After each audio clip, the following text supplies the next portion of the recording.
What's up? Welcome to the Fantasy Football Turd Show. This week we talk about the expendables, the old dudes that'll help you win in Dynasty this year.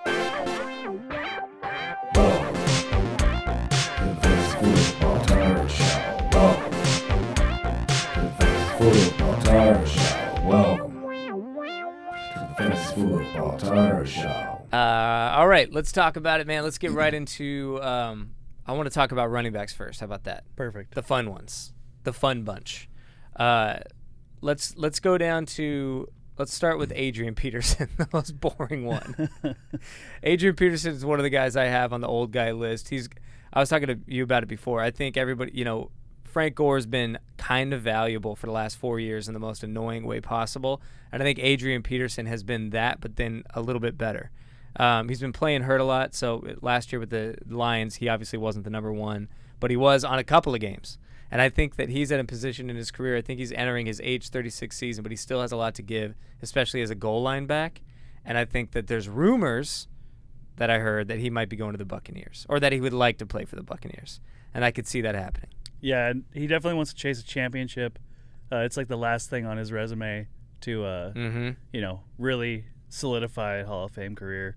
I mean, he's boring, but in terms of dynasty, there's a really good chance that if he goes to the Buccaneers, he's getting touchdowns. He's getting, the Leonard Fournette role, which was actually pretty good for a little while. Because I know Fournette's obviously on a 1-year contract too. Well, all these guys we're going to be talking about, for the most part, are not like game busters. But yeah. they will help your team. I ran late into the season with a lot of injuries, and definitely probably would have started AP. Yep. A few weeks. Totally, dude. Yeah, man. I went into the championship pretty beat up. So. And if you're talking about Dynasty, first of all, if you're in Dynasty, he might be on your waiver wire in Dynasty, right? I mean, our league's pretty deep. We have 2 flexes, 2 running backs, 3 receivers. So it's deep, huge bench. He was on the waiver wire quite often. Yeah. People were dropping him, picking him up, dropping him. I'd grab him, man. I mean, in Dynasty, if you're weak at running back, there's a lot of guys. It's rare in Dynasty to find a running back that can actually help you and actually put up, let's say, 15 points in a given week, 60 yards and a touchdown. And I think on the off chance that he goes, I'll tell you what, pick him up right now. If he goes to the Tampa Bay Buccaneers, if that actually happens, he's going to be a huge pickup. You won't be able to get him then, or at least then he'll have value, and you won't be able to trade for him for as cheap as you should be able to, which is honestly nothing. He should be almost worthless. Let's jump up to Melvin Gordon. He doesn't quite fit the cutoff for what we're looking for on this. We were making the age, I think it was 29. Yeah. He's going to enter his 28-year-old season here, but he's got 29-year-old legs, though. He's got 29-year-old legs, dude. He averaged 4.59 yards per carry last year. When he was playing, he had a solid year. He was a disappointment compared to certain seasons in the past with the Chargers / the LA Chargers / San Diego Chargers, but he was good. Well, yeah, and that's the tough part when you have like these names like Adrian Peterson, Melvin Gordon. You're like, I know what that guy was, and if you try to take that out of it and just know what they are now, yeah. You can really that's when I'm trading for these kind of players too. I'm like, it's hard to trade for some of these guys because the owner of that player is like, but it's Melvin Gordon. Right.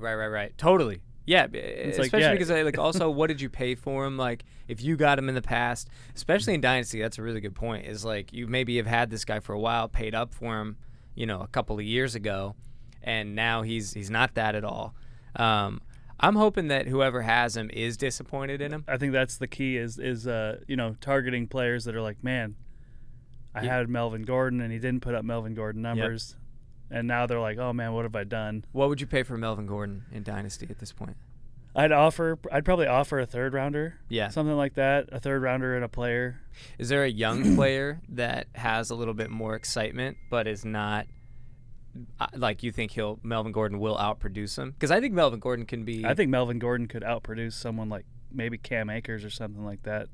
If he doesn't really take over that the main running back for that team, and you still have Malcolm Brown, you still have Darrell Henderson taking snaps and stuff like that. So, and if you look at obviously the theme of this show is here's a bunch of guys that should be cheap because they're old in Dynasty, but you might be able to trade a young guy that has a lot of upside and a lot of hype for these old guys, and these old guys are going to be the ones putting up the points that actually help you win a championship. That's sort of the idea. This is like the all-in for this year list, which is something I actually did last year in a lot of these positions, and it got me pretty far. I had a weak team on paper because I had David Johnson going into the year, Tom Brady, Ben Roethlisberger, who we're going to get to. There was times where we were like, "What are you doing?" Yeah. It's like your whole team's going to retire next season. Yeah, and I was all in on that. But then I still ended up making some trades to get young guys, and I got first. But that's the idea here is, like, that's a great call. Cam Akers, a guy who we already talked about on the running backs. You could go get Melvin Gordon plus a lot for Cam Akers probably. Exactly. Yeah. Because I think that running back's an interesting one in Dynasty because obviously you want to play for the future, but there's not that many running backs that are consistent year to year. It's a really top-heavy position in that way. Guys will have, we all know, if you've been around fantasy for a while, guys have roughly 3-year windows of greatness if they ever even enter a window of greatness. But even Le'Veon Bell, like as great as he was, he had about 3 strong years, and then he started getting injuries, and then it started to slow down. He held out for a season. Yeah, and then he held out, which was a fucking play. mistake. Well, it wasn't a mistake because he made a lot of money, but. And so a guy like Cam Akers, I think these young guys, what are the odds that he's going to end up being this elite RB1 that you're so pulling your hair out that you let go of him at age 23? I think a lot of times people think that's what they're getting into. I think, it depends on your system and talent. And based on what I'm seeing out of Sean McVay, he doesn't even seem like he's really that interested in a bell cow anymore from a system perspective. And I just don't even know how great Cam Akers is. Is he going to hold up over the long haul? The point being is, like, maybe this is a funny thought, maybe Melvin Gordon and Cam Akers have the same amount of good years left, if you want to look at it. In terms of, like, between opportunity and talent, how many great years is Cam Akers really going to have? He might have some, but Melvin Gordon might be good this year and next year. Well, I like the idea of Melvin Gordon, like right up on the screen here. It says 4.59 yards per carry. I think that's really nice, especially going into it'll be a second year in the system. Mm-hmm. They're already abandoning the quarterback that they bought into last season. So what are they probably going to do? They're going to lean on the run, lean on tight ends, whoever the quarterback is next season. So, they'll probably still run somewhat of a committee with like Phillip Lindsay and Royce Freeman. I'm assuming is still there. And I'm pulling this up. I'm pulling up his average points because he was. It took him a little bit to get going, but it did. Eventually he started putting up nice numbers. Yeah, he was pretty consistent when he was playing. Obviously, he was playing hurt a lot. But, towards the end of the season, he put up 17 points, 15 points, 12 points, 24 points, 21 points. He was always the primary ball carrier. He was almost always putting up a good yards per carry, and he was getting targets. What was like the snap percentage? Snap percentage was like in the 50 to 80 range. Okay. But earlier in the year, it started out 63% snap, 78, 63, 79. Then he kind of got hurt, and then I think he was playing half hurt the whole rest of the year. And obviously that's going to be an issue too. And there's another guy we're going to get to that this applies. Like, these guys are definitely, when they play, upside guys that are, and you might be missing some games out of them. But also the idea here is that they're cheaper, and you can fill out the lineup a little bit. And actually, you made a good point earlier. How about also go get Phillip Lindsay? Like, you could do in Dynasty, Phillip Lindsay, Melvin Gordon. Let's see if you want to get Melvin Gordon. Lindsay's super cheap. Okay, so let's say the Cam Akers trade, for instance. If you wanted to trade away Cam Akers, you could get Phillip Lindsay, Melvin Gordon, and something for sure, like on top of those two, and that way you have the backup. And then who else? Cam Akers is a fun one, but who else is kind of a young guy with upside? I bet you could do someone like Zach Moss if you wanted to trade him for Melvin Gordon. Do you think Devin Singletary still has? That's who I wanted to say at first, but I was like, I think that Zach Moss, Singletary, and now the rumors of the Bells taking. What about A.J. Dillon? I'd hold on to A.J. Dillon. You'd want to wait that out? I think that's where I would just trade. Yeah, because Aaron trade a third Jones, round, keep AJ, and then I heard something this morning that Jones is considering going to the Dolphins. I did see that, and I was so bummed because I got Gaskin, but he'd be He'd be great with the Dolphins. Let's go to number 4 on the running back chart here, or I guess number 2. Raheem Mostert, getting old. He's entering his age 29 season, I believe. He averaged 5.1 yards per carry last year. He also wasn't quite the bell. He was playing towards the end of the year, and he wasn't a bell cow. But I think that was probably just because he was still playing hurt. High ankle sprains are brutal. It's rare that you can see a guy come back from a high ankle sprain. Almost, they might come back during the year, but it's like they still have like another month before they're the same guy. So I think they were still babying him because of his early season injury. And he's on contract as the starter, and I just think that's how Kyle Shanahan sees him. And you might be able to going into last year, he would have been a guy that you could get in redraft, maybe in like the 4th round. But in Dynasty, I know like the kid that had him in our league, he knew what he was. It's like this guy's a potential RB1 most times when he's playing because of this offense, because of the way they play it. And I think right now you can get him for pretty cheap in Dynasty because he's 29 and he did not have a good year last year. He got hurt, and even when he came back towards the end of the year, he was not that spectacular. Jeff Wilson was getting a lot of action. I think this one might be the kind of thing where you have to convince the player, the other manager, that this guy's trash. Because I think that, especially the guy that has him in our league, he's like you said, he knows what he is. Yeah. He knows what he can do, and I think that his value is, like, when you offer him a 3rd rounder for Raheem Mostert, he might scoff at you and be like, come on, man. Right. But out of all the 4 guys here on this list, I think Raheem's probably the guy I would not go after. Really? Just because I think I could get the other 3 at a cheaper. You think Raheem's probably the most expensive? Yeah, that's probably a good point. I guess, and I'm also just looking at it. It depends on who owns him, but if you look at last year in general, and you look at what Jeff Wilson did down the stretch, there might be a lot of guys that are a little scared. Like, for instance, I might be a guy right now owning Gaskin, and he doesn't apply in this conversation, but just looking at personal value. If you made a good offer on, like, if you made a average or below offer on Gaskin to me right now, I'd probably take it because I'm a little worried about what's coming. And I know you're thinking about trades right now. You're like, oh, really? Well, yeah, I was just thinking about, like. So I'm looking for somebody that does see Raheem Mostert as 29, on his way out, not a good dynasty asset, in an offense that tends to use committees and doesn't respect running backs really that much. They just re-signed Jeff Wilson. That also happened. I mean, there's a lot going against. Yeah, if somebody really believes in Mostert and owns him, you kind of need to sell him that he's terrible. Yeah, what I'm thinking right now is that, if you're a smart fantasy player, you're thinking, okay, it's always like the sell high, sell low, buy high, or no, you wouldn't want to buy high, but you know what I'm saying. But let's do a next week. We're gonna do buy high targets, guys. You want to pay maximum value for. But like Melvin Gordon, the owner should be thinking, oh, he finished the season strong. I need to do whatever I can do to get rid of him. We got Joey Cruz jumping on. Big Joe, you there? All right, I'm going to plug you in real quick. All right, one sec, gentlemen and ladies. So right now we're talking about Raheem Mostert as a old guy and expendable to grab to help you win this year in Dynasty that might be on a little bit of a discount because he's old and had kind of a rough season last year. Average 5.01 yards per carry. And yeah, what do you think real quick, jumping out the gate? I think he's a great flex player. I think he's he could win you your league super cheap if you need to throw someone in that flex.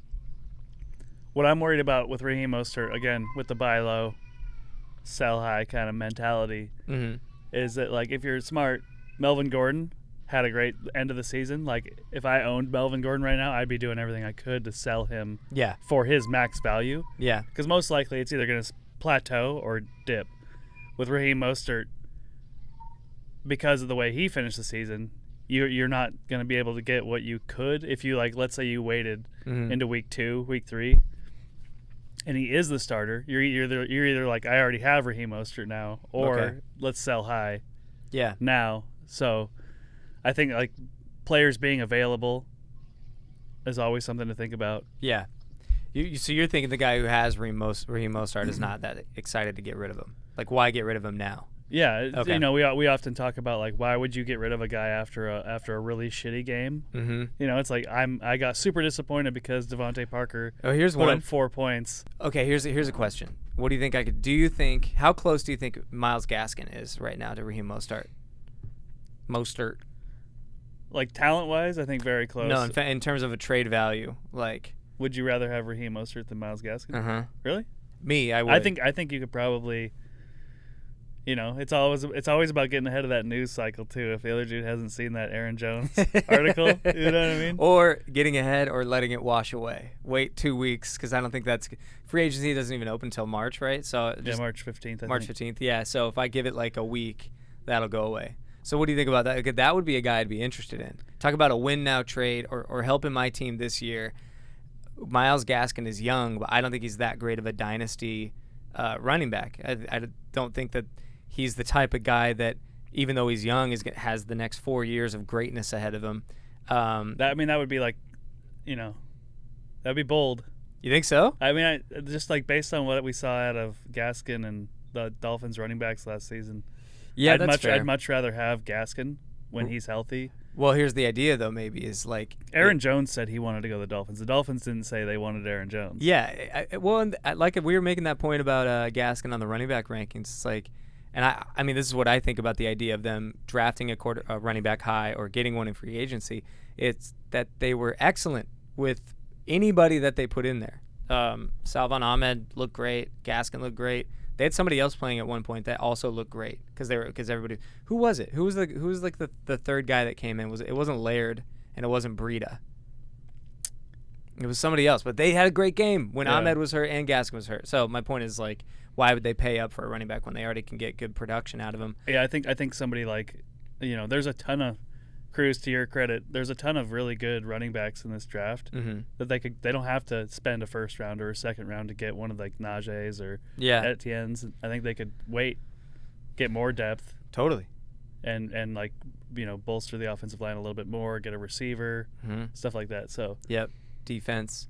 I would bank on Gaskin starting the season as the starting running back for the Dolphins. Maybe I could, but then maybe I could get more. I can get Raheem and stuff and something.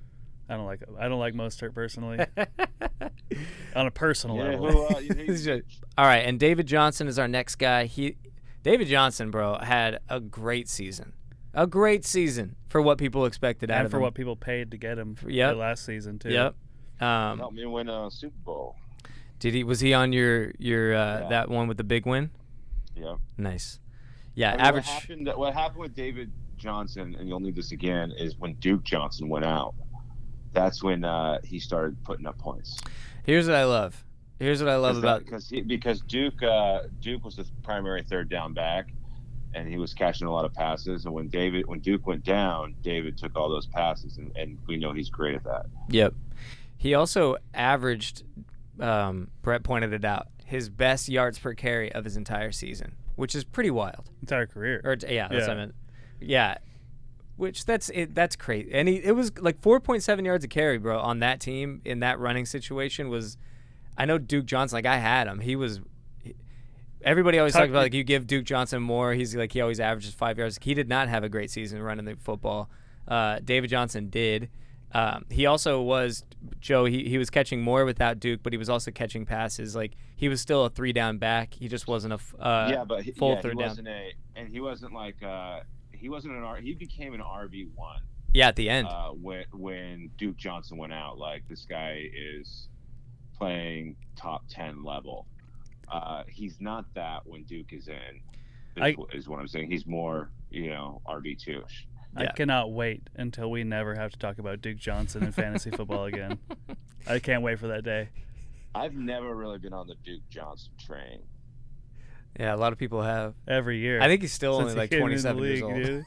I cannot wait. He's probably a good I'd probably have him over Raheem Mostert, though. Well, I think he's only 27, so he doesn't even meet the cutoff. But David Johnson is, I think, entering his age 30 season now, probably. Yeah, what I like about David Johnson is we were talking about this earlier, is that the Texans, we got the new regime.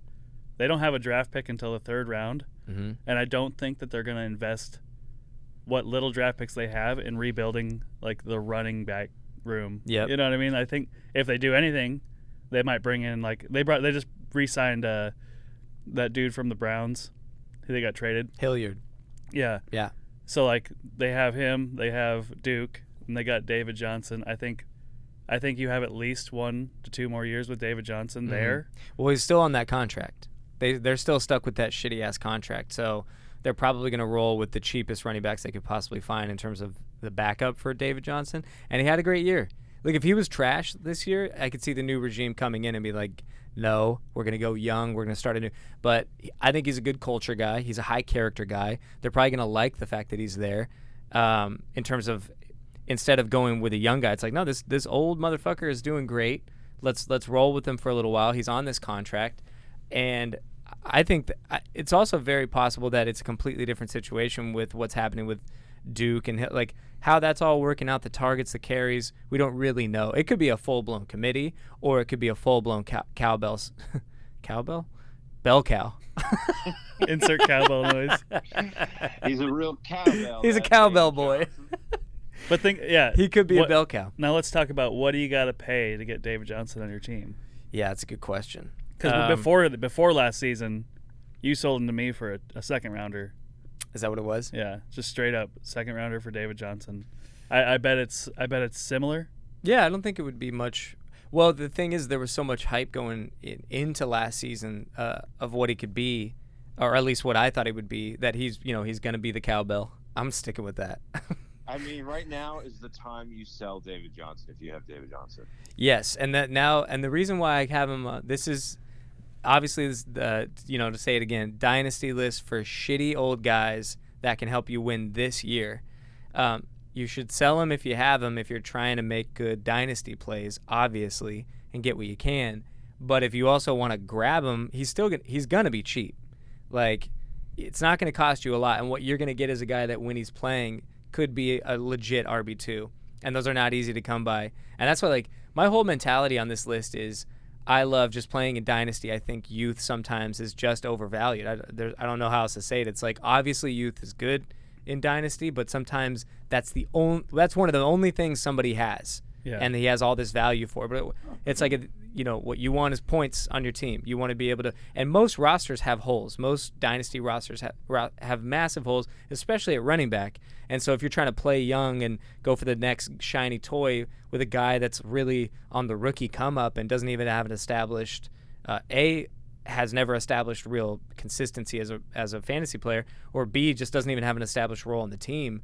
Like for instance, maybe you could trade away DeAndre Swift and get the world and David Johnson. Like, you can get a ton of shit and David Johnson for a guy like DeAndre Swift, who I still have doubts of, like, what's his role going to be in that offense. He wasn't ever a bell cow in that offense. I think he's great. Don't get me wrong. He's a great guy to get. But in terms of sometimes you might be overvaluing what a guy could be as opposed to be like, this guy's going to be great, and I could fill a bunch of holes in my roster. We all love our shiny new toys. Yeah, I almost said that during the Adrian Peterson discussion. Was like, he was on the free agency for multiple times, I think, in the early part of the season, and I had a ton of guys on my roster that were like the high upside rookies that never even left the taxi squad, let alone touched my bench team. You know what I mean? Like, so I would have, looking back, I would have rather had AP late in the season than, like, who's somebody you would have dropped. I mean, we have pretty deep rosters, so it could have been like a defensive back. Yeah, a defensive lineman, or I had a couple defensive backs on my team that I was just like, oh, I might use this guy. Yeah. But then come playoffs, I was scrambling trying to put in. Lynn Bowden ended up helping me out. I had Malcolm Perry, I think, in one season, one week. I think Lynn Bowden was the guy I was thinking for the Dolphins. That ended up having a great game. When the boys were hurt. Lynn Bowden. That's a great one. I'll bet there's somebody out there in Dynasty that would do maybe straight up Lynn Bowden for David Johnson. Just seeing what he did late in the season. Because he's young and shiny and could be the guy and blah blah blah. And I don't know. I think it's dumb, obviously, to go all in on an entire team of old guys. But if you're trying to fill some holes in your roster, I think David Johnson has a high likelihood. How many running backs in the NFL are older than 29? In terms of having starting roles? or projected starting roles? Yeah.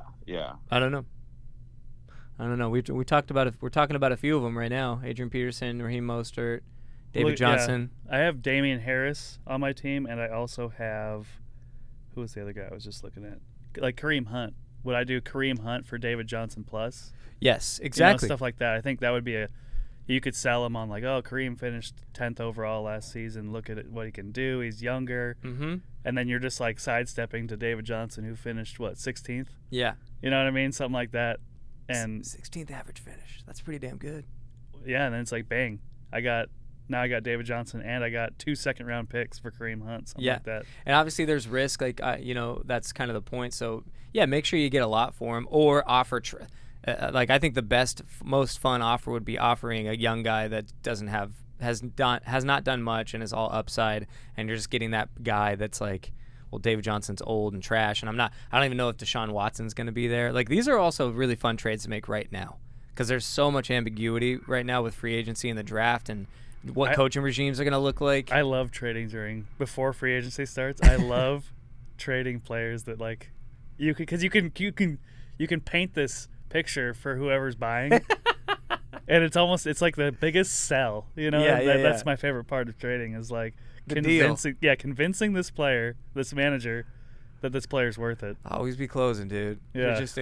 You're a salesman, a beautiful salesman. But that's great too. I love that like you do have a salesy approach. But what if Aaron Jones lands in Miami? But it goes both ways though too. It's like you'll lose horribly. Like you'll sell this idea and then it doesn't go good at all. But then at the same time, you get both. You just murder sometimes. Yeah, or you convince yourself that what you're saying is true, and then you're like, I got to back out. All right, let's go to wide receiver.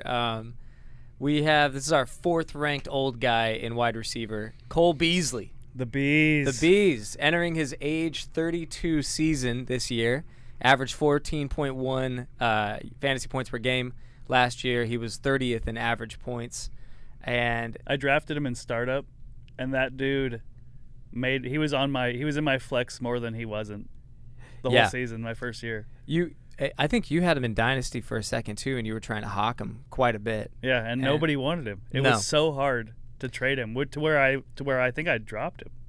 Really? I think I dropped Beasley to pick up another like high upside rookie that somebody had skipped out on her. I'm probably going to go a little too far on this strategy. I'm probably going to go more old guy than maybe ever before. I was pretty old guy last year. See, we're selling ourselves on this. I think I'm going to go in. Yeah, I think I'm going to go in deeper this year than I have before. John Brown's situation with the Bills is uncertain. They don't know if they're going to bring him back. That is huge for Cole Beasley. He can be the legit number 2 in that offense. John Brown was also excellent in that offense when he was playing, and I think there was a pretty significant split in terms of Beasley's production with or without John Brown, so that does impact this tremendously. But Cole Beasley was still good with John Brown. If you look at the numbers, he was still solid. And again, you talk about the guy that you can get. I think Adrian Peterson is probably the cheapest grab on this list. Maybe him and Fitzpatrick. But other than that, I mean, Cole Beasley is about as cheap as a guy could get at receiver. That's going to put up legit wide receiver. He finished 30th in average points. We all know how average points works, too. It's like good and bad. Some guys that are in the high average points only played like 1 or 2 games, and they popped off. 14.1 points per game is pretty damn good. What I like about Cole Beasley in this sense is that he's the kind of guy that when I do trades to like go get. I want Cole Beasley. He's the guy I want, but I'll say something like, "Hey, what do you want for that like 3rd round pick, or what do you want for like this other player?" And they go, "Oh, this and that." Yeah. And then they say they want this, and you go, "Okay, that seems fair." But if I'm doing this, you got to throw in Cole Beasley. Yeah, dirty dog. And you've done that to me a lot. The target was Cole Beasley the whole time, but now you just got a little bit more, and you basically paid the value of this other player. Yeah. And then you got Cole Beasley. This is just sales, dude. This is just deep sales. You could do a seminar. Has nothing to do with fantasy. I think this is the position that you target if you're trying to get like an old person to win your league. I feel like a lot of times when we're trying to make these trades, it's to plug in a flex spot. You know what I'm saying? So I feel like if you have to choose between getting an old running back to help your team or an old wide receiver, or a guy you can get kind of cheap for their value, I would definitely go with receiver. I can think of like 5 guys off the top of my head that you could probably get pretty cheap that could like have some great end of the career numbers. Even some of them could end up being like top 12. Yeah, I think that's a good point. That's a great point. If there's if you're going to go old guy and you're looking for a flex, I think receiver's definitely safer for those like age 30, 31, 32, 33 seasons. And I think you have higher upside. Yeah, absolutely. And more consistency usually. That 1 week where Myles Gaskin had just come off injury report and I started Savon Ahmed. Mm-hmm. If I had to start him because my team was so beat up, and I was like, okay. But if I had Beasley, on my bench, it would have been an easy. Yep. Like I know exactly who I'm playing, but I was like, I plugged in Savon Ahmed, I plugged in Lynn Bowden, I plugged in who was the other guy? Everyone on my bench, and it's because I dropped Cole Beasley. Yeah, it's like why did I do that? Betsy had him in her like a league that's not that deep. Like it's not a league where everybody's just really on everybody. And so there was a lot of options. I was always helping her pick people up. There's always a lot of options to pick up. And Cole Beasley never left her team because he was like, there's nobody more consistent, even if there's more, Jerry Judy's on the waiver wire. I'm like, yeah, but Cole Beasley's like better right now. So yeah, again, these are fun win now ideas. Like that was not a dynasty league though. No, that's correct. Yeah, that was redraft. But yeah, and these like I think it's so fun to posit what you could get for a young guy. Like that's even a fun one to me. Jerry Judy, what could you get for what and Cole Beasley could you get for Jerry Judy? It'd be quite a bit. And again, I don't know going into this year, especially if John Brown is not on the Bills. I don't know for sure if I would bet that Jerry Judy outscores Cole Beasley in average points. Is Jerry Judy gonna impact the chances of you winning, and by how much versus Cole Beasley? Because if you could just punt, you take Cole Beasley and you punt to the next draft. Get the Judy next year. Or like maybe that's a good point. Cole Beasley in a first. Yeah. Like all right, now I got a first. Or Cole Beasley, and 2 seconds or something like that. Right. Because you don't want to just get rid of Judy now, and then get Judy next season. If you could get Judy plus and Cole Beasley next season, then it's a win for sure. Yep. Let's jump up to the next one. Antonio Brown is our next pick one. on the. This is such. I love it and I hate it. Is this order? Like, do you have this in order? No, we just have it kind of listed. Guys? We have 4 players for QB, running back, and receiver. We So we're basically jumping to have receivers. one guy we really want to talk about last, and then we're putting this in like a ranking. A ranking. I kind of have it in a ranking from opposite. So Cole Beasley's the 4th choice, and we're working our way up to 1 at receiver. Gotcha. Okay. Antonio Brown is our next pick at 14.9 average points. By the way, I wanted to say Cole Beasley. I love this fact. He was right ahead. He was actually ahead of Robbie Anderson in average points. That just needs to be said before we go. Robbie Anderson was lighting the world on fire for the Everybody first, was like, "Oh, 6 Robbie weeks. Anderson's unbelievable." Yeah, and he was ahead of him. He had a better year in average. Slow points. and steady, baby. Unbelievable. Antonio Brown 14.9 average points compared to Cole Beasley's 14.1. He was ahead. Antonio Brown was ahead of Deontay Johnson. He's entering his age 33 season, and obviously right now he is currently a free agent. He was only signed to a 1-year deal. I think that anybody who knows the situation has a good feeling that they're going to try to run it back with Antonio Brown, bring him back into the fold, get him in on another 1-year deal. I know that he's stated that he'd like to come back to the Buccaneers. Brady's calling the shots. I think, exactly. Brady's going to say, hey, I want AB back, and BA is going to be like, of course, whatever you want, man. Yeah, dude. Let's go do it again. Exactly. Well, especially because like Godwin and Evans proved like they're a little fickle now at this point. 2 straight years of missing at least 2 games apiece. I think those boys, too, also were like, they're all in. Yeah. I think the whole team is all in. Whatever you say, Tom, let's go win some Super Bowls. Yeah, dude. I'll make my money later. I'll make my money later. 100%, bro. They did win. It's not even a fantasy. They actually did it, and now they can try to run it back, get 1 or 2 more. Did you see? So I read. Just let me say, I read something the other day where Tom Brady was texting people at like 5:30 in the morning, the entire team, and That's awesome. it was like, hey, we're winning a Super Bowl this season. And he first of all, I thought it was cool that he was awake before all these young guys. Yeah. And then two, that he was just putting this positive message.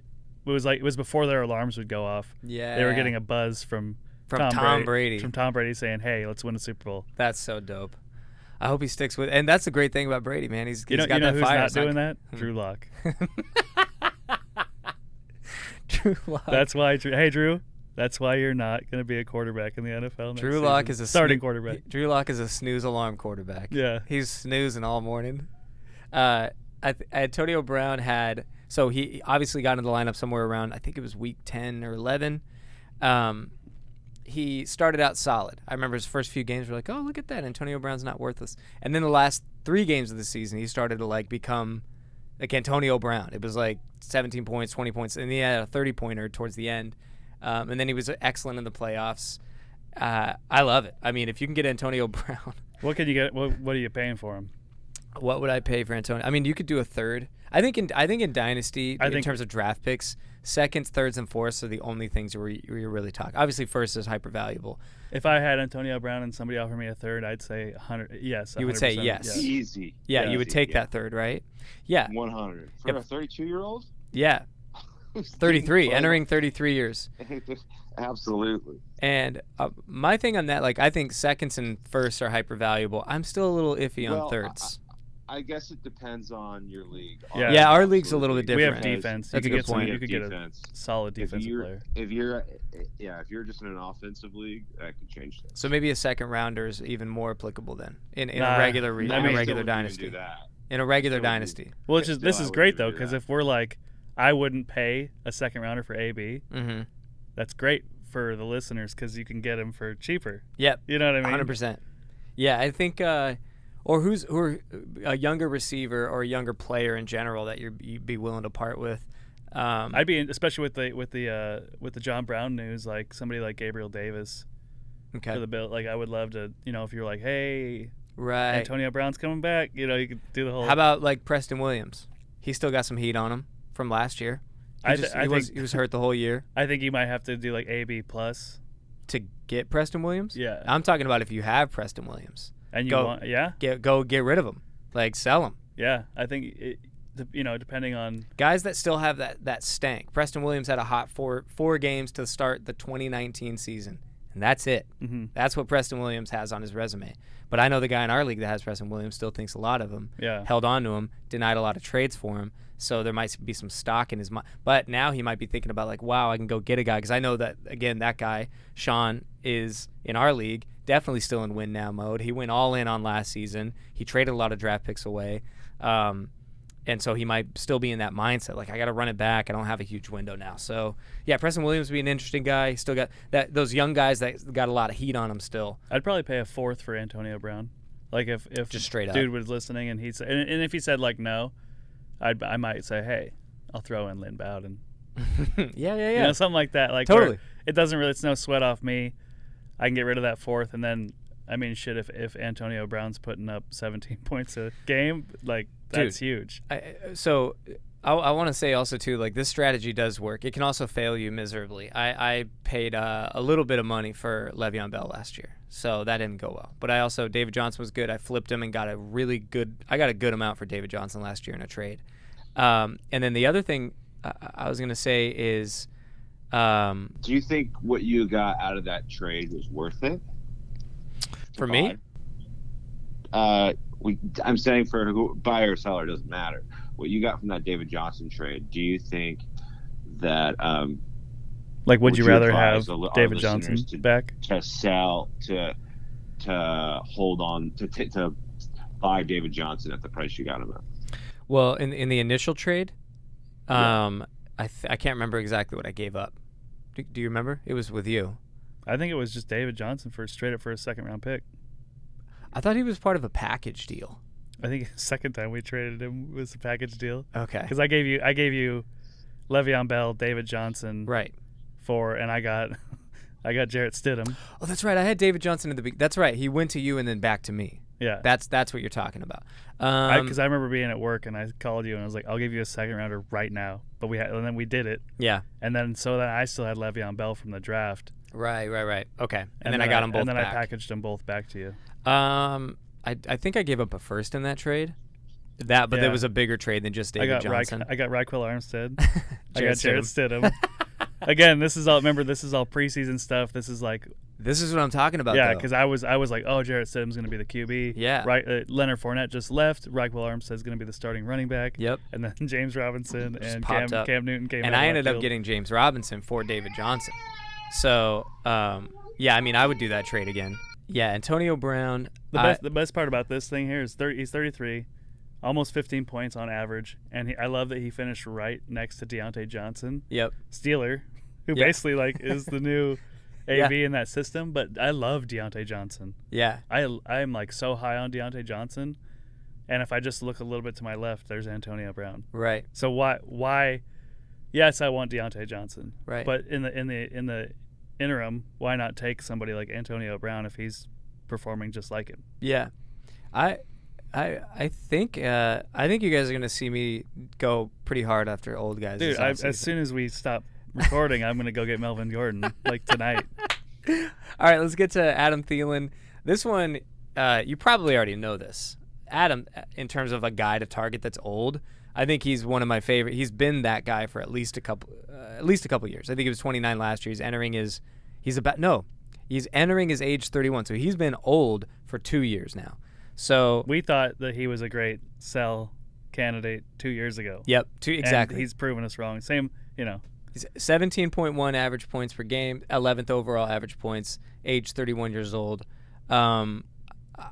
Just awesome. Look, it's a definitely. Here's what's great. It's definitely a different situation than last year because Justin Jefferson popped off, and the fact that you have Adam Thielen now getting older.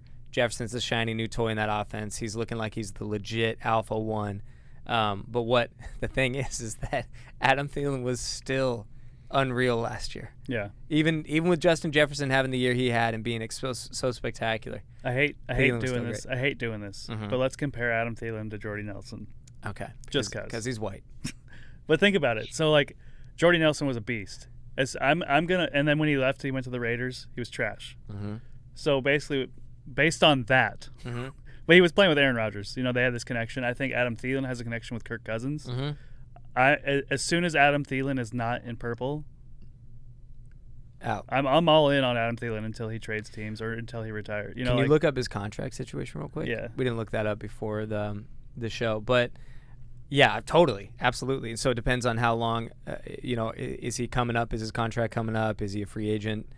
He's definitely going to be there this year. He doesn't rely on speed, man. He relies on separation mm-hmm. and crisp routes, and I don't think that's something that's going to change. I think when Jordy Nelson left, I think Jordy would have performed at a high level had he stayed with the Packers, but they were ready to move on. Totally. Even Aaron Rodgers was upset about the fact that they let him go. Yeah, because it's funny. Yeah, which is funny because then Devante Adams it took him a couple years, but he became unreal. He became everything Jordy had ever been. Thielen's just awesome. If you're talking about a guy that is actually, here's what's great about Thielen. He's actually going to help you win. A lot of these guys we're talking about, these are holes to fill in a roster that might be weak, that could buttress you at the flex. Adam Thielen is a guy that can actually win you the league. I think he can still be a top 8 points per game guy in that offense if he can play. In a deep wide receiver class this season too, I believe you could get Adam Thielen for just a second rounder straight up. And absolutely. Especially with a team that's like the guy who has him in our league is rebuilding right now. So mm-hmm. he feels the pressure of making a Thielen move. And if you have a second or a high second, something like that, it would totally be worth it first off. Yeah. And it would probably in his mind be beneficial too, so it'd be a mutual trade, which is always nice. Me and Joey were talking about Ruggs. It's like there are these guys that you got to decide if you believe in them or not. These young guys, yeah. Free agent in 2025. 2025. Yeah. So they must have just signed him to an extension last 4-year year. extension. Oh, they just signed him to an extension just like this year? That's incredible. I didn't even know. That's okay. And right now he's 30.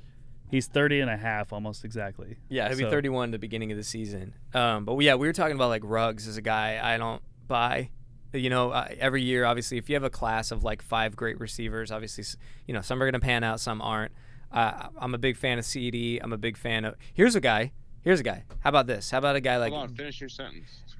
Big fan of CD. Big fan of Judy. I'm thinking certain guys are gonna not be good long-term NFL players, or this is my bet. The guys that I would put a bet on not working out. Ruggs is one of them, and then Rieger. And so if I could use the name value of a guy like Ruggs, this is just me. I know, Joe, you disagree on that. That's also why I'm bringing it up. Or Rieger, being these young guys with first-round value, I'm all about that. And I don't have either of those guys, which sucks. Would you trade like Michael Pittman? Yeah. For Thielen? Yeah, same. Yeah, 100%. Mims, if I could, I'd pay up. I'd Mims and something. Mims in a fourth or something like that. Yeah. Yeah. I'd throw Mims for Thielen. I don't think I would do Pittman though. And you definitely wouldn't do Ruggs. I'd do Ruggs in a heartbeat, bro.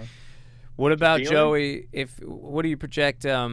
What if you're in a win now situation where you're like, this, I really can win this year, and Ruggs is this like, he's on really, your bench. he's basically going to be on your bench, compared to what he, if he's similar to what he did last year, or even a little better, I have to start him, or he's going to be on I have to start him.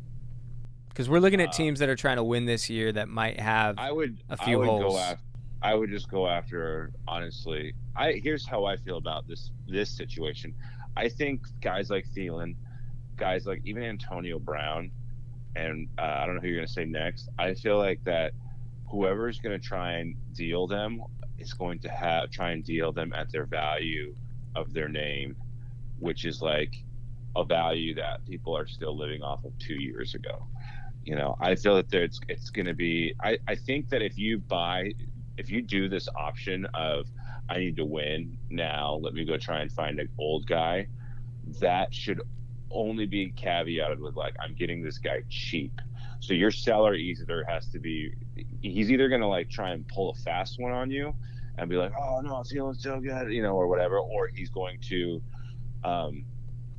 understand the value of a great player who's just got maybe a year or two in the tank left, and that's it.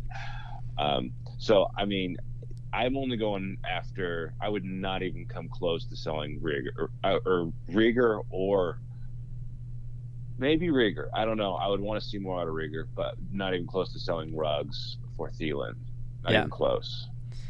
Yeah, I would do because that. the upside of Ruggs. The upside of Ruggs for 7-8 years compared to iffy 2 years of production out of Thielen, Mm-hmm. I just can't swallow that.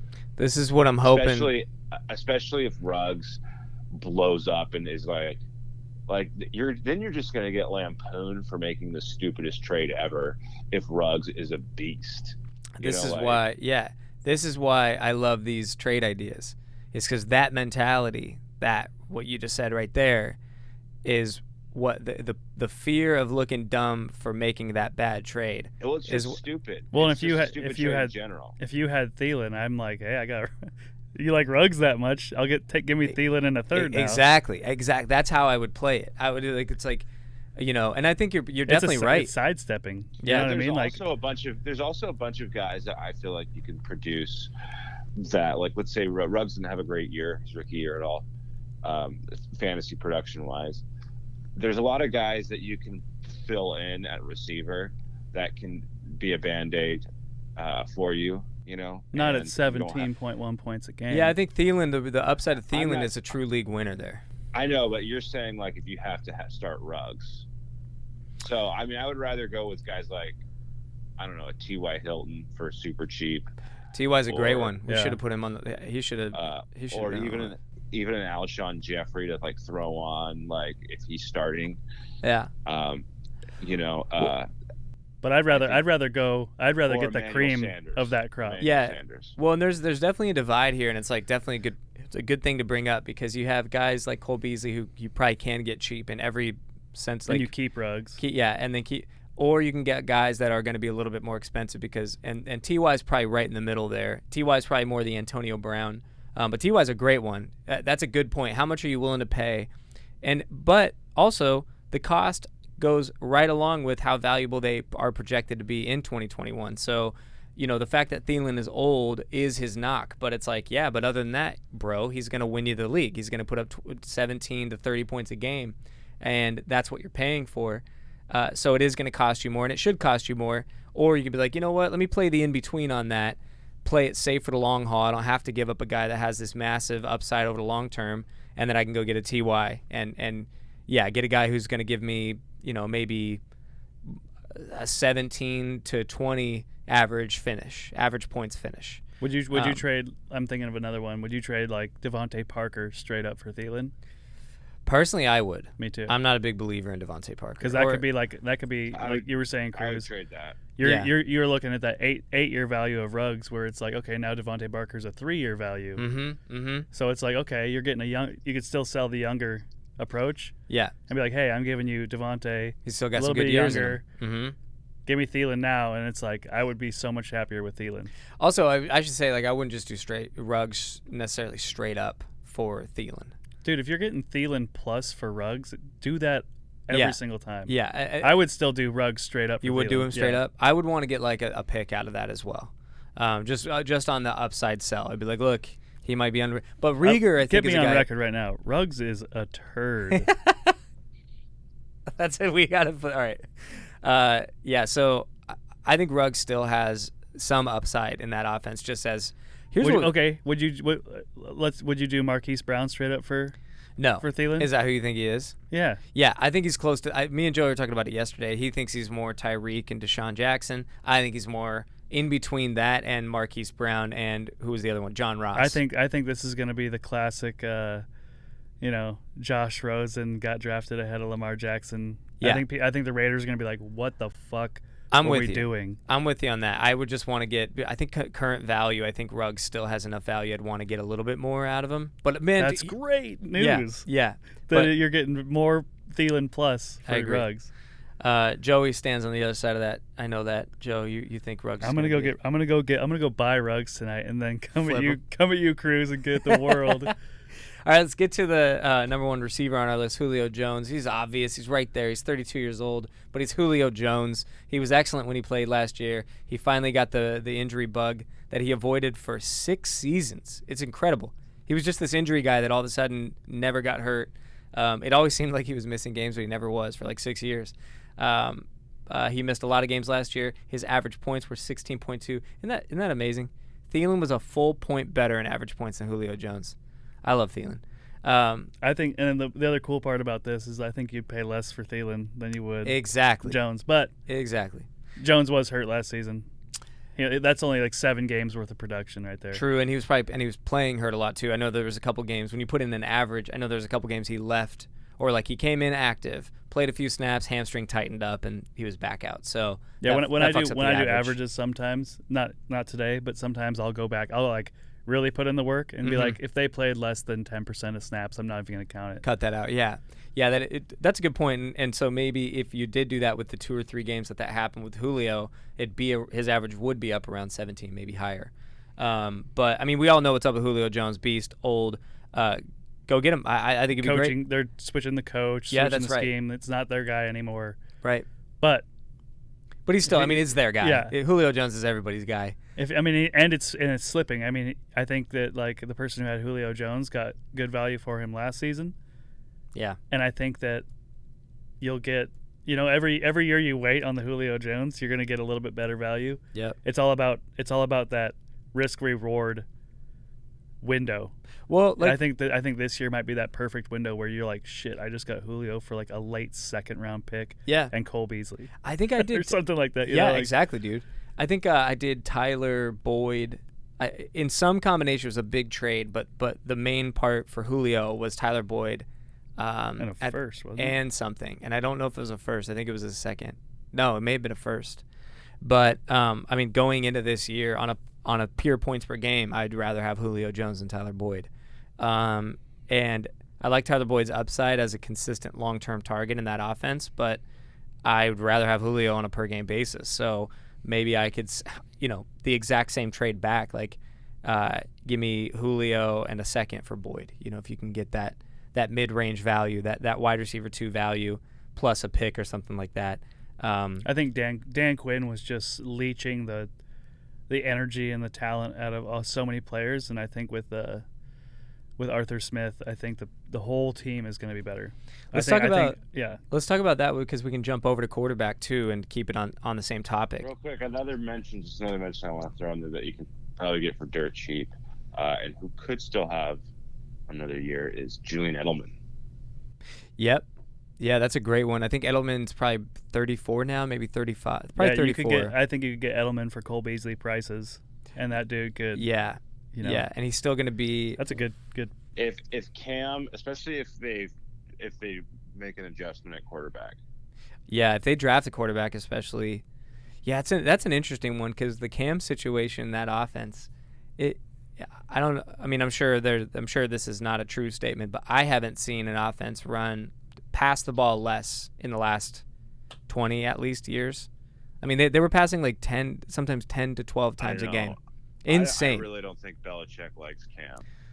No, I mean I think he looked like he was giving him a shot at first in terms of throwing the ball.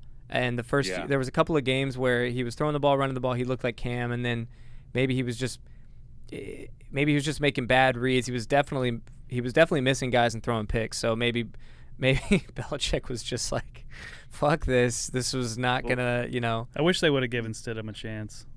Yeah, that's what's incredible. But then when Stidham did come in for a second, he didn't look good. You shattered the kid's confidence when you signed Cam. Yeah. He was like setting up, meetings with the wide receivers to throw off season. It's like, yo, just let this kid be a leader. Right. And now you shattered his confidence. It's just a bummer to see stuff like that. Yeah, especially because it worked out horribly. We wouldn't be saying this if Cam brought him to the playoffs. Yeah, I mean, I could see what they were trying to do. A former MVP, Cam Newton, good mobile running back, but he was just – I don't know if – sometimes people say people are done athletically or their arm is trash. I don't even know if that's really what happened to Cam. It just didn't look like – he had the confidence or the right fit in the scheme and – the mentality and the reads. I don't know what his other I don't know if he has a bad arm. I think he's probably still has a fine arm, and it seems like he's still pretty damn athletic. He's still Cam to some degree. It just looked like there was a horrible match in terms of inconsistent. Yeah, super inconsistent. I think we'll use Brady. I think often about Russell Westbrook when I look at Cam. Yeah, and I think about you have people that are waking up at 5:30 and texting their team saying, hey, we're going to be champions this season, that are going to work, that are working on their diet, stuff like that. And then, I hate using this because it has nothing to do with football, but Cam Newton is very, I think his ego is a little bit too big. He spends a lot of time on fashion, which is cool. Do your thing. Yeah, his focus isn't there. But let's play. I don't want to be the guy that says, "Come on, let's play football." Yeah. Be invested. Be here. Be in the now. When you're spending this much time getting ready for press conferences and shit like that, I don't know if that. How much anything. Spare time is he wasting getting dressed? Yeah. If it was just a half hour per time that he got dressed, that he focused more on football. So yeah, I don't know. That's the point of Edelman is yeah, hopefully they're not throwing 10 times a game. I think that was an anomaly. I'm with you on that, Joey. That was great. Two guys you added are awesome that aren't on our list, T.Y. and Edelman. Great targets. And Emmanuel Sanders, too. Throw that guy on That's there. Right. You did throw in Emmanuel Sanders. He's an interesting one to me. That guy could be great. That guy could have not great, sorry, but, that guy could be, super solid. Okay. Yeah. What did he do last Sanders. year? I thought he was a disappointment. He was very Jekyll and Hyde last year. It was and that was without Michael Thomas. I'm going to throw out a couple of negatives on that. Without Michael Thomas, he still wasn't good, and they're about to lose Breeze, and we don't know what that offense is going to look like. I think Sanders would have been great to be on this list last season. Yeah, I kind of agree with that. I think Sanders still has probably upside, especially. So let me just pull up his numbers real quick here. Sanders might be a guy you don't have to pay anything for. Literally almost nothing. So maybe this is a good one in the sense of a gamble that costs you nothing. So this is Sanders, PPR. You might be able to wait. 10 points, 2 points, 15 points, 15 points, 23 points, bye and injured for 2 games, 9 points, then 0.5 points, 6 points, 0.4 points, 3 points, 10 points. 7 points, 9 points, 12 points. So it's very inconsistent. That was standard. Sorry. That was all standard. All right. Well, yeah, that was all standard. 21, 30. So PPR was 10, 2, 15, 15, 23, 13, 1, 10, 1, 8, 13, 11, 13, 21. That was better than I thought. Season. No, that's better than I thought it was. That's more of a Cole Beasley light. So yeah, that's a good point. I also think that of all the guys we just listed, the guys that if you want to not pay young talent for old guys, that's a guy that's going to cost you nothing. So I think Cole Beasley would cost you less than Sanders. You do think so? Yeah. Really? Yeah, maybe. That's a tough one. I think Sanders would. That's a tough one. You might have to test that. Yeah. But yeah, those are definitely the guys you get to pay not much for. Antonio Brown, T.Y. Hilton, middle range. You're probably gonna have to pay up for Thielen and Jones because people know that they can actually help you win a league. Let's get to quarterbacks. On the Falcons topic or subject, Matt Ryan finished as the 17th overall average points quarterback last year.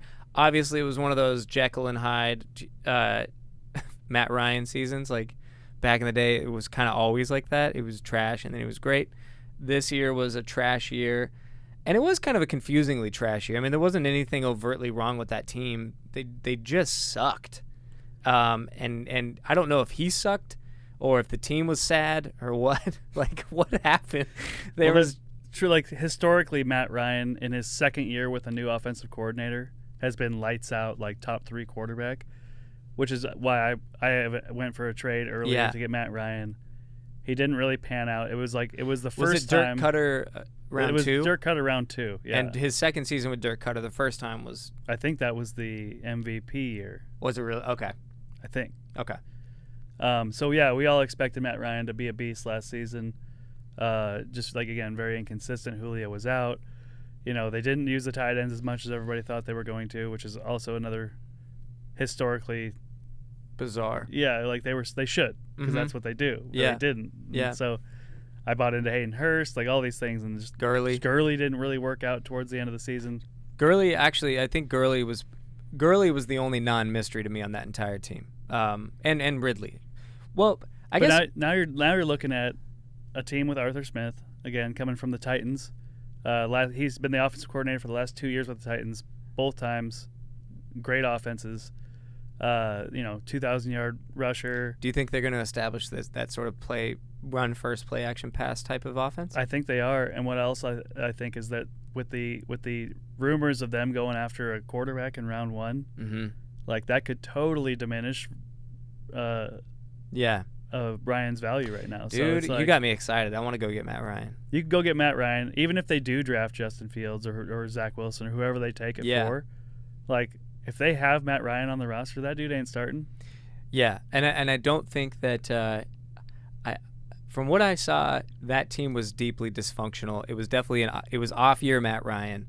Matt Ryan does have this sort of bounce back thing to him. New team, new system. New coach, new system. I do think there's a lot of upside for a bounce back. And again, old. And you're right. The rumors of them drafting a quarterback just adds this value in terms of, especially right now. You might be able to get him closer to the Ben Roethlisberger price. Bro, I bet I could go take. It's all about the news cycle, right? So you take. I have Jameis Winston. Mm-hmm. Jameis might be the Saints quarterback. I could probably take Jameis Winston and a 3rd-round pick or something like that and go get Matt Ryan. Yeah. Yeah, 100. Yes, you could, dude. Although, wouldn't you? That would be a fun trade. That'd probably be a great trade. But how good do you think? I don't want to necessarily get into this because we want to get to the next guy. But Jameis Winston, the odds that he is the starting quarterback for the New Orleans Saints. I bet if Jameis, what the odds? I think it's close to 75% chance. Yeah, Joey, you think he's going to be Taysom, right? All right, we're going to move on to Ryan Fitzpatrick. Ryan Fitzpatrick, he finished as the 19th overall average points player in fantasy. The reason I threw him at this is more the category of Emmanuel Sanders, Cole Beasley, Adrian Peterson, guys that are probably on your. Cole Beasley's probably not on your waivers, but guys you could probably pick up for free, actually, on, and this also might be more of a 2 QB type of not necessarily, maybe a trade. You can go for another guy and then get Ryan Fitzpatrick in a trade. Even in a 1 QB, I think you everyone was off on Brady last season. You were like, I'm all in on Brady. Yeah, I actually did draft him. Brady, you make a great point. In Brady, I drafted in 2 other redraft leagues. So I'm looking regular at leagues. Like let's say I have. I'm trying to think of a good one here. Let's say I have. I'll just use my guy. Let's say I have Lamar Jackson, or let's say I have Kyler Murray. Uh-huh. You won it one year with Tom Brady and Ben Roethlisberger. Yeah. What can I get for Kyler Murray? This young, finished 6th overall, I think, like that. Right. Let's say Ryan Fitzpatrick does get signed by the Washington football team. He is named the starter. Mm-hmm. Oh, that's why it says that right there, by the way. Washington football team. There's multiple reports of that. I don't know if it's genuine interest by Washington football team, but he's being speculated and thrown around that he might be going to that team, or that would be a good fit. And then they draft a quarterback as well, and then have him be that that classic carryover, which he's been for like his entire career. And I guess this is kind of like the opposite. Like I can win now with Kyler, or I can win now with Fitzpatrick. Trade Kyler. Yeah. And get a haul. Insane. Yes. You know what I mean? This is kind of a good time to throw out a strategy that I've been running. I don't know if, everybody to each their own. I think that in Dynasty especially, I think playing the old guy quarterback game I think it's a really, really, it's a strategy that can allow you to fill all kinds of holes in your rosters with when you have old guy established QBs. Yes, 100%. So because you see all these guys, like Drew Lock was so hot at the beginning of the season. Yeah. And to get Drew Lock you're trading 2 first-round draft picks. Yep. Now the dude is trying to just give him away. Haskins, another guy. Yeah. At the beginning of last year, had I said, hey, I'll give you Brady, a Haskins-Brady trade would have cost me more on my end. Mm-hmm. Now completely flipped. That's a great point. And I think that, of course, you should play the long game. Of course, you should get young talent, obviously. But when you look at values, I think that a lot of people can build way better overall rosters by splitting up young, great quarterbacks, getting an old guy who's established, who's going to put you up top 20 numbers, especially in 2 QB leagues. Because you really never know. I mean, look, Wentz was a MVP. Yeah. And then, MVP candidate. Right. And then nothing. Then, again, the dude was like, right. What will somebody pay for Wentz? I'll take it. Yeah, I think that it's the easiest to be good later in life, obviously, or later in your career, later in life. If you're still a starting quarterback at age 30, yeah, that's the guy I want. That's a good point, man. And so another good example of that would be, and he doesn't qualify for this list because we put 35. We put 35 as the age cutoff for quarterback, but Kirk Cousins, man, I would rather have. You talk about. Okay, so that's for the team that I have, the actual team that I have. If the quarterbacks I have, or if one of them was Kyler Murray, Lamar Jackson, I'd be trying to go after Kirk Cousins and trying to get the world plus Kirk Cousins, fill some other roster spots. And I think that there's a guy in our league that has Patrick Mahomes. He wouldn't necessarily be able to get what he'd want for Patrick Mahomes, but he could get. I don't think a roster has that kind of talent. Yeah, exactly. He'd want insane. It would have to be a 2-team trade, a 3-team trade. But in a 2 QB league, Patrick Mahomes' value is obviously it's insane. So, but his team is weak. If you look at his team, the guy in our league who has he has holes everywhere. And personally, this is how I would divide it up and fill those holes. And I think it's of all the. You might even be able to get somebody let's say I have Kyler, if they have Matt Ryan and Fitzpatrick. Yeah, there you go. You could get both of those guys and some. And that's what I would say for something like Kyler, Lamar, these hyper valuable guys. We're talking about Ryan Fitzpatrick. Well, Josh Allen could be that exception that he could be a starting QB because he has arm talent and running talent. Mm-hmm. Not saying that Kyler can't throw, but Josh Allen can stand in the pocket. Yeah, absolutely. Oh yeah, I mean Josh Allen's a great. He's definitely if you had to bet on one of these young guys, Josh Allen can throw. Take Mahomes and Watson out of it. Mm-hmm. If you had to bet on one of these other guys to be a starting quarterback in the NFL at age 32, mm-hmm. I'm probably taking Allen just because he's built like Roethlisberger. Right. One bad hit could send Kyler to the MLB. You know what I mean? He's like, I'm done. This is stupid. Yeah. Lamar's not the most exciting passer. Yeah. If he gets, a la RG3, yes, one bad knee injury can completely derail his career. Dude, you made such a good point. It's just so funny to bring up RG3 because if you talk about look at dynasty value, RG3 and Kirk Cousins in 2012. You know what I mean? Like and obviously there's always risk in long play, and you don't want to just give guys up because who knows what the future is. And when we talk about Ryan Fitzpatrick, we're talking about you can get him for nothing. So you can go get. You made a great point. Two of these guys, and you can get Fitzpatrick and Matt Ryan, or the next guy we're going to go up to Ben Roethlisberger. Yeah, like let's say the guy has Fitzpatrick and Cousins.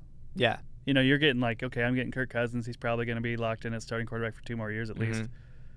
Trade Kyler. It's like, hey, throw in Fitzpatrick just in case. Exactly. Now all of a sudden Fitzpatrick gets signed. You can flip him. You can use him. Whatever you got to do. Derek Carr's another guy. I don't know if he's. I don't know where his value's at necessarily, but I guarantee you could get a lot. You could get like Ryan Fitzpatrick, Derek Carr, and more. 50% of these quarterbacks that are coming in the league this year ain't gonna make it. Yeah, and I think that there's this like the thing with quarterback in general is like the back half is shaky. Established guys they're hard to find, man. And even though they're old guys can produce for years. Imagine selling Brady like 6 years ago in Dynasty. I've been saying thinking Brady's done for 6 years. Now, obviously, Brady's like a truly exceptional case, but dude, it's not even that rare anymore. Roethlisberger, Aaron Rodgers is about to be 37. Roethlisberger is about to be 39. I wanted to put Aaron Rodgers on this list, but I didn't think that the guy would sell him. I didn't think it was like a good buy. That's a good point. How old's Rodgers? I think he's going to be 36 next season, I think. I think he's entering 30. No, yeah, I think you're right, 36.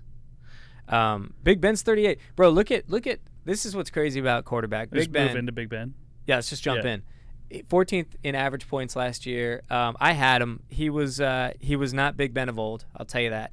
He wasn't like a top 8 guy. He had a few great games. He had a lot of mediocre games and a few really bad games, which really is kind of Big Ben of old in some ways.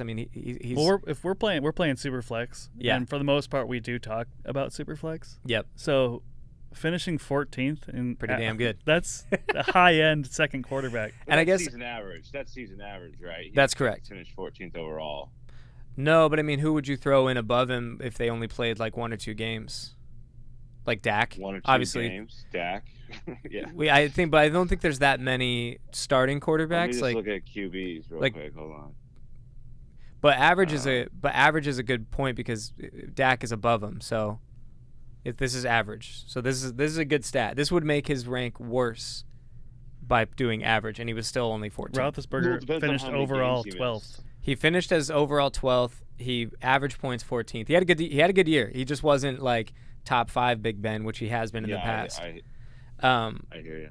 38 years old. I think he might be turning 39. But let's just go with. Would you rather have for a one year play, Tua or Big Ben? Big Ben. All day. That's another good one. How about Tua? Here's a guy that I would love to give up on. If I had Tua. I just don't think that it's that easy to actually come in and be a 10-year quarterback. Every single season you see 5 guys get drafted in the first or second round, and then they're like, oh, this guy's the next. Like, who else I'd sell on? Jordan Love. Yeah. Oh my God. Yeah, dude. I wouldn't sell Jordan Love. Yeah, and then this is where it comes to your instinct about an actual player and their actual ability. Jordan Love looked good when he played. There's value, and it also depends on what you're getting in return, but. Sorry, I'm mixing Love up with somebody else. Okay. Who are you thinking? Who was the guy that came for the Eagles? Jalen Hurts. Yeah, that's something.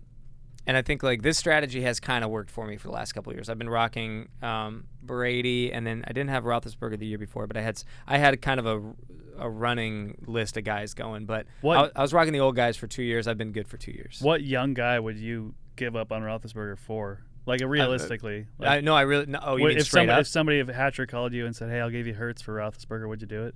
Straight up? Yeah. Jalen Hurts for Roethlisberger? Yes, I would. I would do that. If somebody said, "Hey, I'll give you Tua this year for Roethlisberger." So I would do that, and I'm more thinking about getting a ton in return for these guys. So it's not necessarily a straight up trade that I'd be interested in these.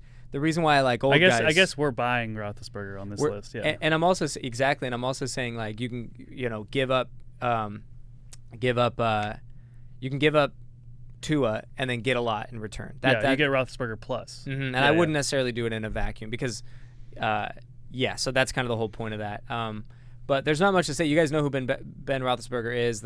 Nothing's really that different. You can look at maybe his arm strength declined a little, definitely probably a little bit. I'd love to do something like if Jameis was decided to be the New Orleans Saints quarterback, I would love to try to move Jameis before he even touches the field. Yeah.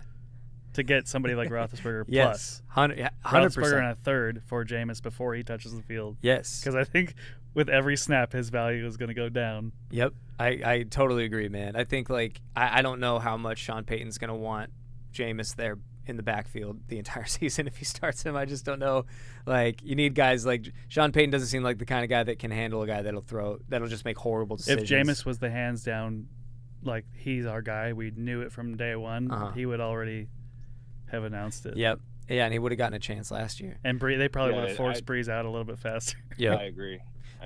Let's we have to wrap it up. Brett's got to go run the show at his pizza shop. So we got Tom Brady as the number pizza guy. Yeah. You got a pizza boy. Tom Brady's I'm gonna make you a pizza. You're gonna love it. He's our number one quarterback. Tom Brady for buy as an old guy.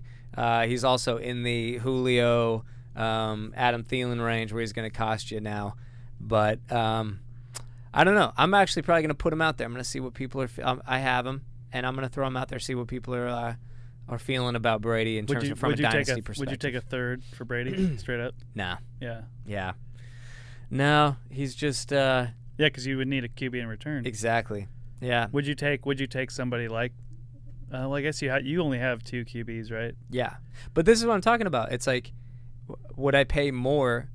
See, flip it too. It's like, again, the idea is win now. Who is going to be better this year than Brady? Is Tua going to be better than Brady? I don't think so. Is Jalen Hurts going to be better than Brady? Maybe. I doubt it. But still, a little shaky. Goff. I'd rather have Brady than Goff. Would you no, do? You would. Get out of here. I'd rather this year in terms of points.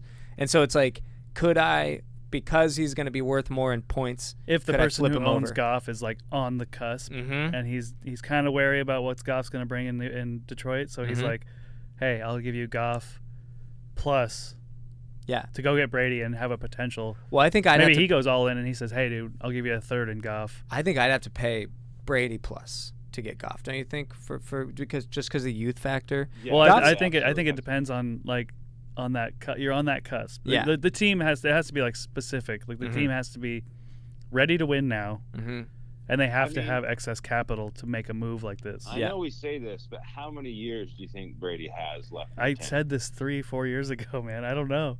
I think 45. He's 45? No, I think he's going to play until he's 45. I think once he hits. How old is he now? I think he's entering his age 43 or 4 season. So I think he has 2 more years. And then after this year and then the next year, I think we'll really hear Brady being like, I think I might be done. But I think he's got 2 more years left in him. Brady said it himself, I'll retire when I suck. Yep. And if he's winning Super Bowls at age 40, I mean, how far could the decline be? Making the AFC or the, how bad does he have to championship? suck? Yeah, I don't know, man. I think I wouldn't be. I'm not giving him away.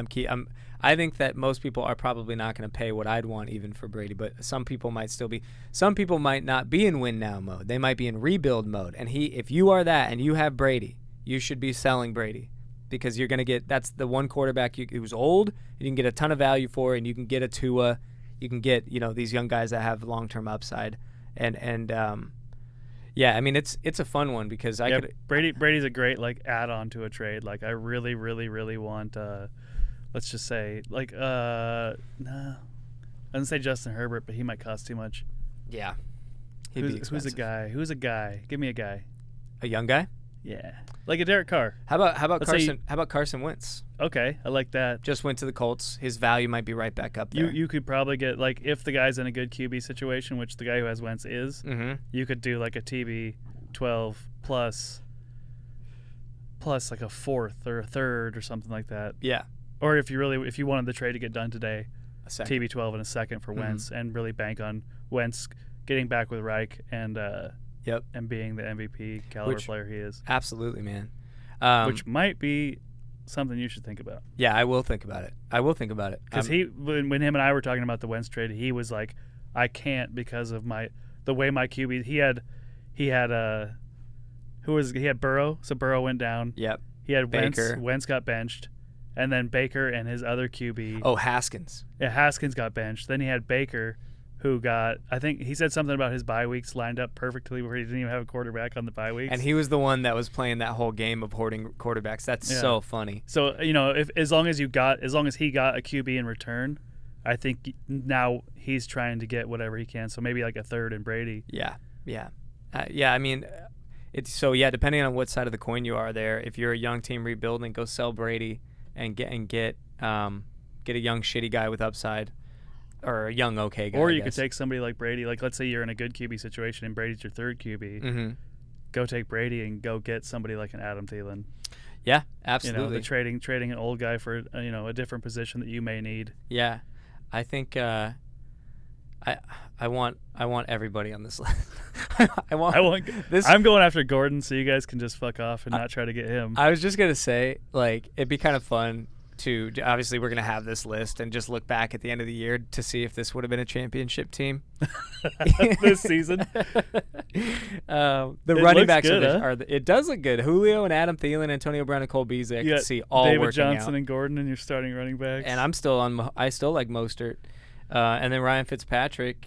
Ends up being like the 17th overall. Oh, Fitzpatrick's he's a perfect like bye week quarterback.